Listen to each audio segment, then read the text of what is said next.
She hid one photo with her ex, and the Japanese Yakuza boss burned the whole study down at once. There is a specific kind of silence that comes right after something irreversible has happened. Not the silence of peace, not the silence of rest. The silence of a room that used to hold something, a breath, a secret, a life carefully assembled over years, and now holds only ash. Nadia understood that silence the moment she turned the corner of the east corridor and saw the smoke still rising from behind the closed oak doors of the Kuroishi private study, curling upward like a slow and deliberate sentence. She had been in Osaka for 11 months. 11 months of early mornings and latex gloves, and the kind of focused quiet that comes from working with things that shatter. She was a forensic art restorer, one of the best in a field most people couldn't name at a dinner party. And she had come to Japan on a contract that had taken 3 years of reputation building to earn. The Kuroishi collection. 47 pieces of rare East Asian antiquity,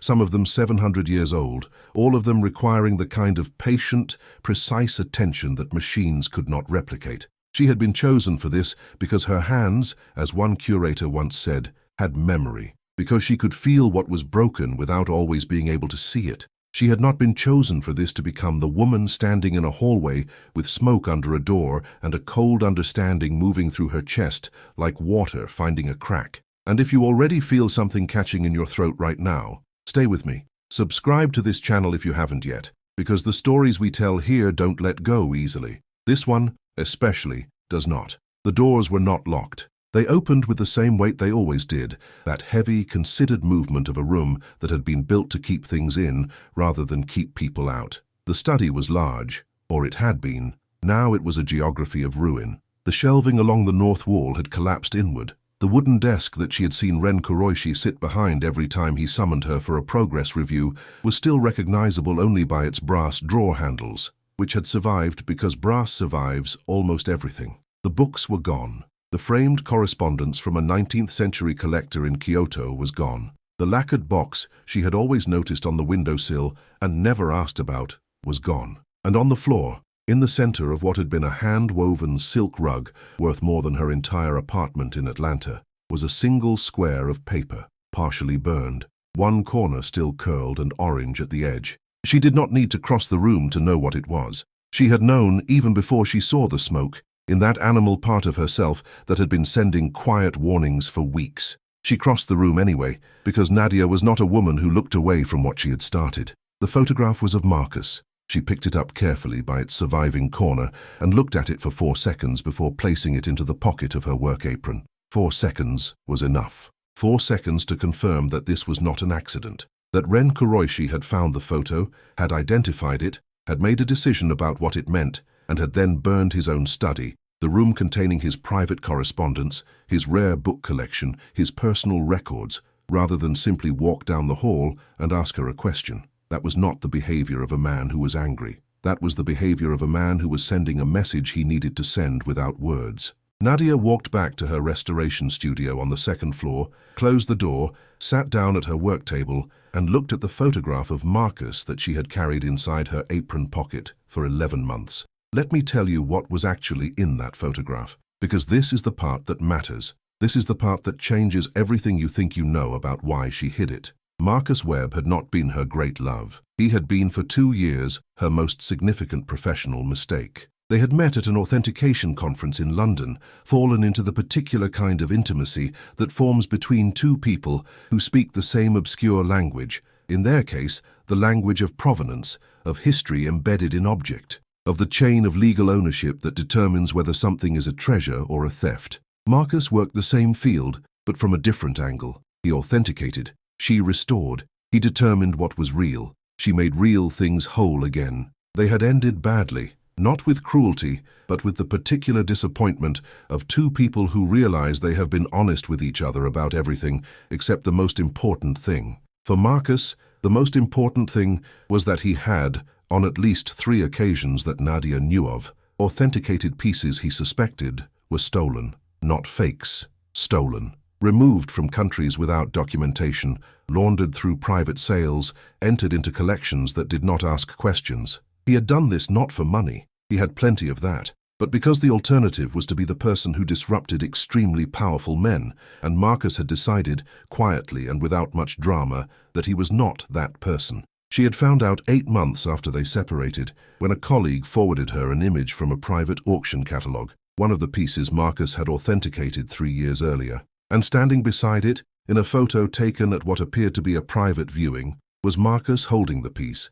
and standing next to him was a man she had not known then, but would come to know well, Ren Kuroishi. She had taken the photograph because it was evidence. She had hidden it, not in her apartment, not in any digital space she did not fully control, but in a physical print tucked between the lining and the frame of her own restoration portfolio. Because she had understood, the moment she accepted the Kuroishi contract and stepped onto the plane to Osaka, that she was walking into a house where at least one wall might not be what it appeared to be. She had not told anyone. She had not called a lawyer. She had not confronted Marcus, who had stopped returning her messages by that point regardless. She had kept it because she was a woman who had spent her career learning that the most fragile things in the world are not the ancient ones.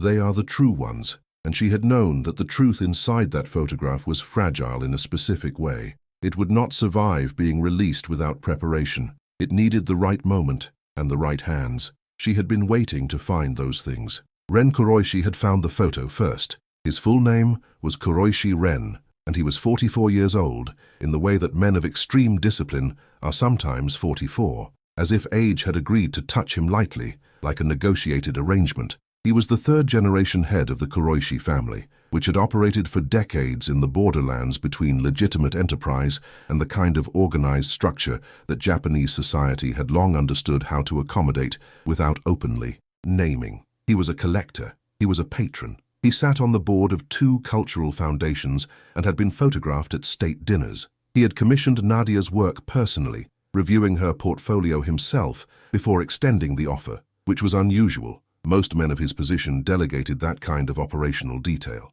She had wondered at the time why he had done it himself. She understood now. He had been looking at her before she arrived. He had known about Marcus. He had brought her here not in spite of the photograph, but possibly because of it, to keep her close, to watch what she would do, to see whether she was the kind of woman who would eventually reach for the one piece of leverage she was sitting on, or the kind of woman who would convince herself that silence was the same thing as safety. This was the moment she understood that she had been misreading the situation from the beginning. She had thought she was holding the photograph. He had been watching her hold it. Drop a comment below right now. Do you think she saw this coming, or was she truly blindsided? Because I want to know what you think before this story takes its next turn. And if you are watching this and you haven't followed yet, do it now, because what happens next is not what you expect. The knock on her studio door came at exactly 6 in the evening. She knew it was him because his knock was the same as everything else about him. Deliberate, spaced, unhurried, 3 times. Not the knock of a man who was uncertain whether he had the right to enter. The knock of a man who simply preferred to give you the chance to compose yourself before he did. She said, "Come in," without standing up. He opened the door, crossed the threshold, and stopped 4 feet inside the room. He was wearing a charcoal linen shirt and dark trousers. She had never seen him in a suit after 6 o'clock, which she had noted early and filed away as one of the many small things about Ren Kuroishi that did not fit the version of him she had constructed from a distance. He looked at her workstation, at the partially restored Tang Dynasty burial figure she had been working on that morning, and then he looked at her hands, which were folded on the table in front of her, completely still. "I burned my study," he said. "I know," she said. "I walked past it an hour ago. I want you to know why." She looked at him directly. "I think I do know why, but I'd like to hear you say it." He moved to the stool beside the work table, the one she used when she needed a second set of eyes on a piece, and sat down. He was close enough that she could see the geometry of the scar along his left jaw that he never explained, and she had never asked about. He rested his forearms on his knees and looked at the burial figure between them, as if they were 2 restorers studying a problem rather than 2 people inside one. "I found the photograph 3 weeks ago," he said. "When your portfolio was left unlocked in the archive room after the Gandhara review, I wasn't looking for it. I found it." 3 weeks, she said. Not a question. "I needed to think." "About what?" He looked up at her then. His eyes were the particular dark of someone who had spent years learning to give nothing away, and for a moment she thought she was about to see that discipline hold. And then, something, not weakness, nothing so simple as weakness, something more like precision, like a surgeon making one exact cut, moved across his expression and was gone. "About whether you were afraid of me," he said, "or whether you were planning to use it." The room was very quiet. Through the window she could see the garden lanterns coming on in the courtyard below, one by one, the way light arrives in careful places. "Neither," she said. "I was waiting." "For what?" "For enough time in this house to understand what I had." He was silent for long enough that she heard the garden water feature below. Its even pour, its indifference to everything happening above it. "The piece in that photograph," he said finally. "The one Marcus Webb authenticated. I know what it is." "Then you know where it came from." "A private sale through a dealer in Antwerp. Before that, a collection in Guangzhou. Before that," she paused. "Before that, it should not have left where it came from." She watched him absorb this. She watched him absorb the fact that she knew the full provenance chain, that she had not simply stumbled onto a photograph, but had spent 11 months working in this house, quietly and methodically, reconstructing the paper trail that the photograph confirmed. "Why didn't you take it somewhere?" he said. "A month ago, 6 months ago." "Because I would have handed it to the wrong people, and it would have disappeared," she said. "And the piece would have stayed here, and Marcus would have been protected, and you would have simply moved things around and waited. And now I have the full documentation. Provenance analysis, chain of sale records, 2 expert opinions I commissioned anonymously through a colleague in Amsterdam, and a certified digital copy of everything, including the photograph, with an attorney in Atlanta who has instructions to act if I stop communicating." He did not move. He did not change his expression in any way she could have named, but she felt something shift in the room, not fear on his part, and not triumph on hers, but something more honest than either of those things. Recognition. "The study," she said. "Why did you burn it?" "Because the photograph was mine to destroy," he said, "and I wanted you to know I had found it, without pretending I hadn't." She looked at him for a long time. "That's the most dangerous kind of honesty," she said, "the kind that's also a threat." "Yes," he said simply. "This is the moment this story turns, not on drama, not on a raised voice or a broken thing, on 2 people in a room with a burned study 2 floors below them, telling each other the truth with the particular precision of people who have learned that precision is more powerful than volume. And what comes next is not what either of them planned. It is what happens when preparation meets a person who was also, in their own way, prepared. Like this video right now if you're feeling the weight of this, because Nadia's story is not finished, and neither is the reckoning she walked into that room to face. She stood up. She was not tall, 5'4", with the kind of compact solidity that comes from years of precise physical work, but she stood up in a way that took the room and distributed it differently.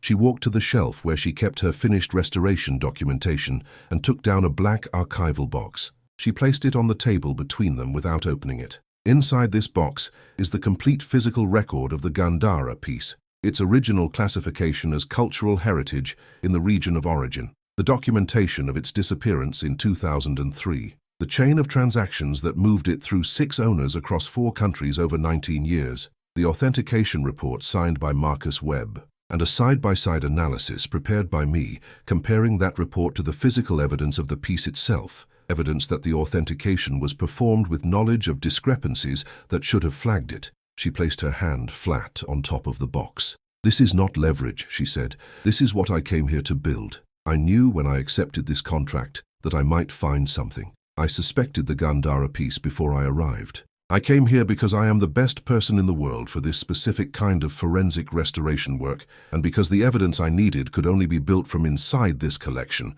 with access to the physical pieces themselves over time." Ren Kuroishi looked at the box. He did not reach for it. "You came here to document my collection," he said. "I came here to restore it," she said. "And I did restore it. Everything I was contracted to do, I did. 31 pieces completed to the highest standard. The documentation is complete. The work was real. None of that was performance. And the rest was what I owed," she said, "to the places these things came from." This was the heart of it. This was the thing she had never been able to say to Marcus, who had made a different choice in the same moment. Marcus had decided that disruption was too costly. Nadia had decided that silence was too expensive. Not morally. She had moved past the language of moral abstraction years ago, in the same way that a surgeon moves past squeamishness, because squeamishness will kill the patient. She had decided that silence was too expensive in the most practical sense. It cost her the ability to look at her own hands, and she needed her hands. They were the only thing she had that nobody could authenticate or devalue or move across a border in a private transaction. Ren Kuroishi stood up. He stood up in the same way she had, redistributing something without announcing it. He looked at the box for another moment and then looked at her. "The attorney in Atlanta," he said, "has already received everything," she said. "It went 3 weeks ago, the day after I realized someone had been in my portfolio." Something moved in his eyes that she had never seen there before and would spend a long time afterward trying to name. It was not anger. It was not admiration exactly, though it had some of the architecture of admiration. It was closer to the expression of a man who has spent decades playing a game at the highest level and has just encountered a move he did not see coming, not because he was careless, but because the person making it had been so still for so long that he had miscalculated what stillness meant. "The photograph," he said, "the one I burned, was a print," she said. "I have 37 others." The silence that followed was different from the silence at the beginning of this story. It was not the silence of something irreversible. It was the silence of two people standing at the edge of a decision neither of them had scripted. Nadia picked up the archival box and held it at her side. "I'm leaving Osaka in the morning," she said. "The restoration work is complete. The contract is fulfilled. My departure was always planned for this week." She paused. "The materials in this box are going to the appropriate cultural heritage organizations, along with everything the attorney holds, not to law enforcement, not to media, to the institutions that have the mandate and the standing to pursue repatriation through the correct channels. This will take years. It will be expensive. It will be managed. And me," he said. It was not quite a question. "That depends on what you do in the next year," she said. "Whether the pieces that can be returned are returned, whether the Gandhara piece goes back, whether the collection record is corrected." She looked at him steadily. "I don't want to destroy anything that doesn't need to be destroyed. I want the things that were taken to go home. That's what this was always about." He was quiet for a long moment. Outside, the last garden lantern came on, and the courtyard below was fully lit, paper white and still and very clean against the dark. "You are not afraid of me," he said. "I was," she said honestly, "for about the first 3 months. Then I got too busy being afraid of whether I was going to get it right." She picked up her work bag from beside the door. She had already packed the essentials that morning because she had known, with the same quiet knowledge that her hands used when touching a fracture in an ancient piece, that today was going to be the day. "The study," she said at the door. "I'm sorry about the books." He looked at her for a long moment, something that was almost in a different life, in a different arrangement of facts. A smile. "They were mostly catalogues," he said. "I have copies of everything." She left. She walked down the east corridor, past the closed and still smoke-scented doors of the burned study, past the entrance hall with its 7th-century celadon vase that she had spent 6 weeks restoring, and that was, to the best of her analysis, legitimately acquired, past the front entrance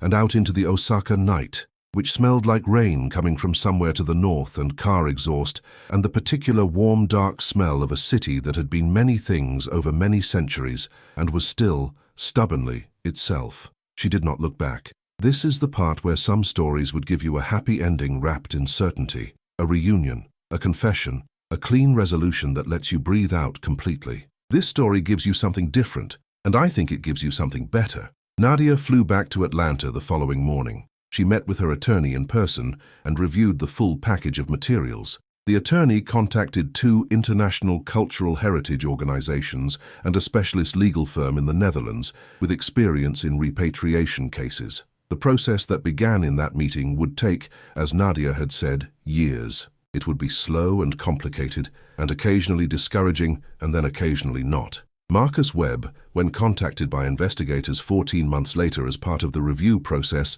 cooperated fully. She found this out from the attorney's quarterly update. She did not call Marcus. She had nothing to say to him that the documentation had not already said more precisely. The Gandhara piece was repatriated 26 months after Nadia left Osaka. She was not present at the ceremony. She was in Lyon at the time, working on a restoration project for a museum that had contacted her through a colleague who had heard, through the particular small grapevine of her field, that she was someone who understood the difference between what something was and who it belonged to. Ren Kuroishi. She thought about him sometimes, in the particular way you think about someone who showed you something true about yourself by the way they responded to you at your most deliberate. She thought about the burned study, about the fact that he had destroyed his own things rather than confront her with a question, because confronting her would have required pretending he was uncertain, and he was not uncertain, and he was, whatever else he was, not the kind of man who performed uncertainty he did not feel. She had restored 31 pieces of ancient work